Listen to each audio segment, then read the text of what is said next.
Hello everyone, कैसे हैं आप लोग। तो आज हम डिस्कस करेंगे रिलेटेड टू हीट डोम। जो heat wave in the western part of USA और कनाडा में चल रही है। कई सौ लोग यहाँ पे जो है बिकॉज ऑफ हीट वेव्स के वजह से, जो हीट डोम के इफेक्ट के वजह से यहाँ पे मारे जा चुके हैं, इसके बारे में डिस्कस करेंगे।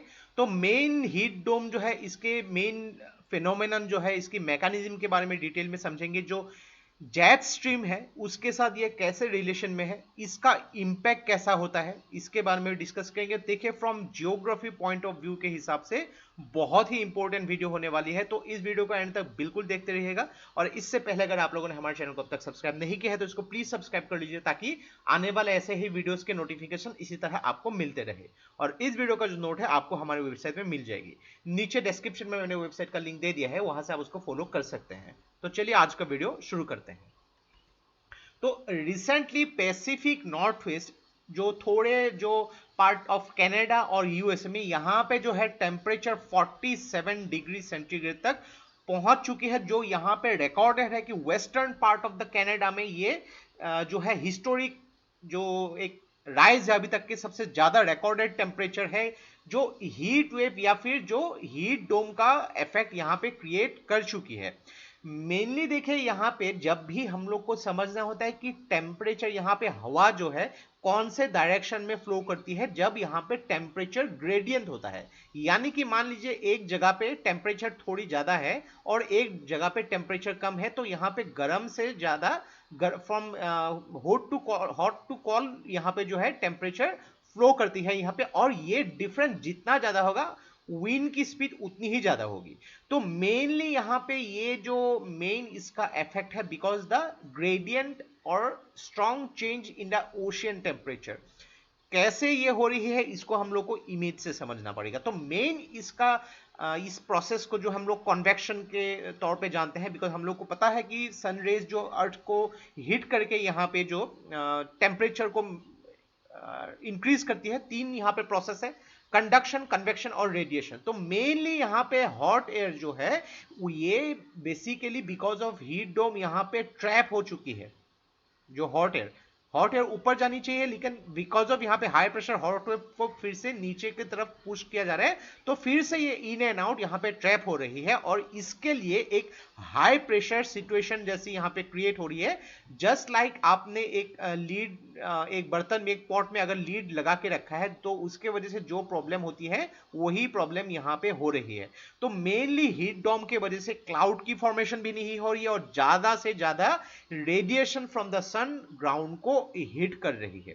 तो थोड़ा सा अगर हम लोग न्यूज में भी देखेंगे, कनाडा में जो अभी फैटेलिटीज है, ये लगभग जो है 800 से ज्यादा यहाँ पे पहुंच चुके हैं। हिंदुस्तान टाइम्स की यहाँ पे न्यूज आ चुकी है। तो ब्रिटिश कोलंबिया में आप देख सकते हैं वाइल्ड फायर जैसी सिचुएशन भी आ रही है। तो हम लोग अगर जो यूएसए और कनाडा के मैप को देखेंगे, तो हम लोग को एक धारणा रहती है कि ये काफी ठंडा प्रदेश है यहाँ पे, क्योंकि नॉर्थ पोल के काफी पास है यहाँ पे। ऑब्वियसली ड्यूरिंग द विंटर यहाँ पे टेम्परेचर काफी ज्यादा कम होती है। वैनकूवर इस जगह पे बिकॉज मैं रह चुका हूँ, टेम्परेचर जो है यहाँ पे ठंडी में काफी कम रहती है यहाँ पे। तो अभी के हिसाब से आप देख सकते हैं यहाँ पे बीबीसी वेदर रिपोर्ट के हिसाब से टेम्परेचर कितनी है यहाँ पे। पोर्टलैंड, सैन फ्रांसिस्को, कितनी ज्यादा यहाँ पे टेम्परेचर हो रही है, ये आप देख सकते हैं। यहाँ पे लगभग 44 से लेकर 47 डिग्री सेंटीग्रेड, जो यहाँ पे इंडिया में भी बर्दाश्त करने को बहुत मुश्किल होती है यहाँ पे, और जिसके वजह से यहाँ पे फैटेलिटीज काफी बढ़ रही है।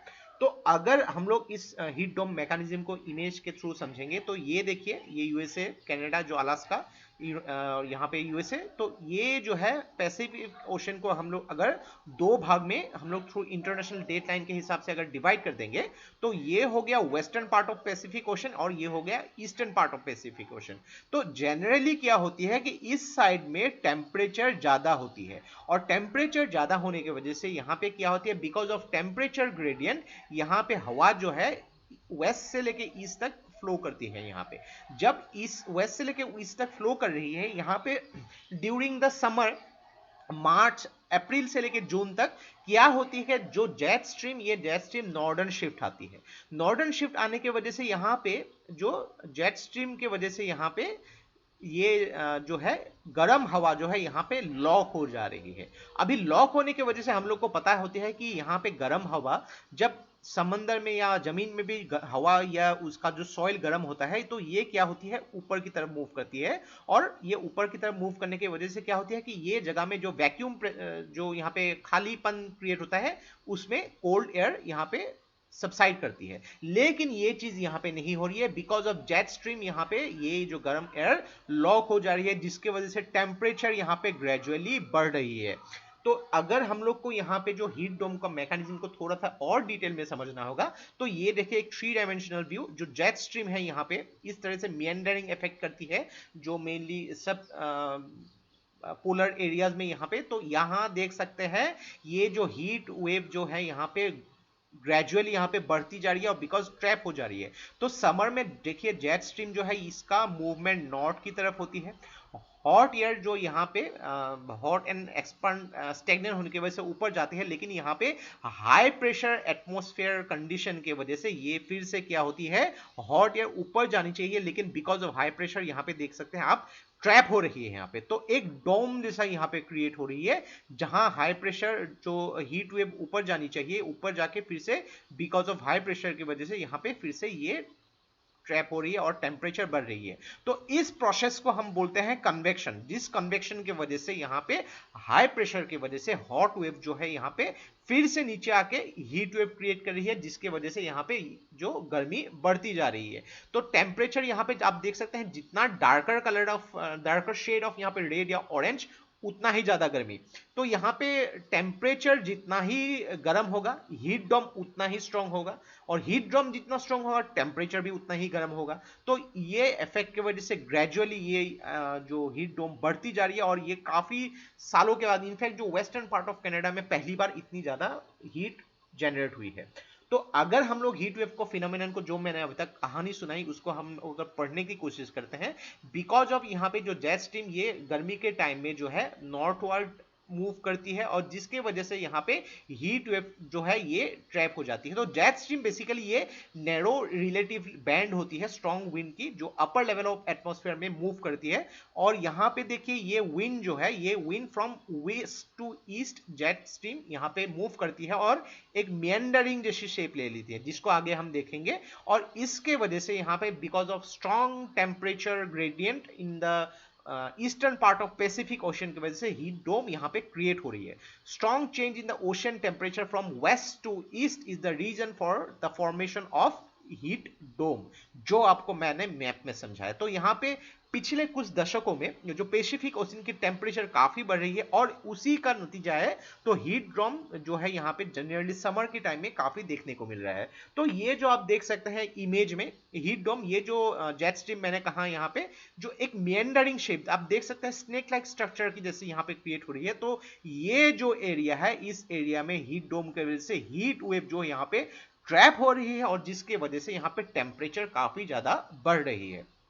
तो डेफिनेटली यहाँ पे आपको हीट डोम के बारे में थोड़ा तो समझ में आ गया होगा। अभी इसका इंपैक्ट को अगर हम डिस्कस करेंगे तो देखिए ये क्या होती है जितना ज्यादा हीट वेव यहाँ पे जनरेट होती है हीट ग्रेजुअली बढ़ती जाती है फैटेलिटीज या फिर लोगों की मौत ज्यादा हो रही है यहाँ पे। इसके वजह से क्या होती है इकोनॉमी पे इफेक्ट होता है जो क्रॉप्स होती है ये डैमेज होती है वेजिटेशन ड्राई होती है इनफैक्ट ड्रग जैसी सिचुएशन भी होती है यहाँ पे। मेनली यहाँ पे जो है एनर्जी की डिमांड उस टाइम में काफी बढ़ जाती है लोगों को फैन एसी या फिर फ्रिज की इस्तेमाल ज्यादा करनी पड़ती है यहाँ पे इलेक्ट्रिसिटी की कंजम्पशन ज्यादा होती है यहाँ पे और यहाँ पे उसके वजह से इलेक्ट्रिसिटी की रेट्स भी बढ़ जाती है। मेनली हीट डोम्स की वजह से यहाँ पे जो वाइल्ड फायर में जहाँ पे काफी ज्यादा होती है एज ए फ्यूल की तरह काम करती है और यहाँ पे जो यूएस में बहुत ज्यादा ऐसे जो वाइल्ड फायर होती है बिकॉज ऑफ समर में हीट डोम की वजह से होती है।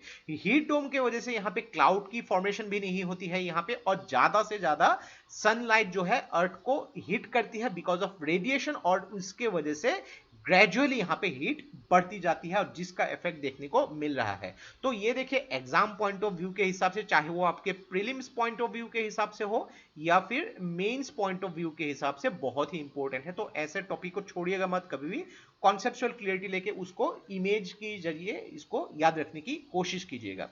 तो ये था हम लोग का complete analysis regarding the heat dome. Heat wave की वजह से यूएसए और कनाडा में अभी जो हालात हैं उसको हम लोग ने यहाँ पे डिस्कस किया। तो आशा करते हैं इससे आपको बहुत कुछ चीजें सीखने को मिला होगा, और ये वीडियो अगर आप लोग को अच्छा लगे इसको प्लीज लाइक कीजिए, इसको सब्सक्राइब कीजिए, इसको शेयर कर दीजिए, क्योंकि ऐसे वीडियो बनाने के लिए हम लोग को बहुत ज्यादा मेहनत और रिसर्च की जरूरत होती है, और आप लोग का सपोर्ट हम लोग को बहुत ज्यादा इंस्पायर करता है और भी हार्ड वर्क करने के लिए। तो आज के लिए बस इतना ही, देखते रहिए study rise, take care, thank you and जय हिंद।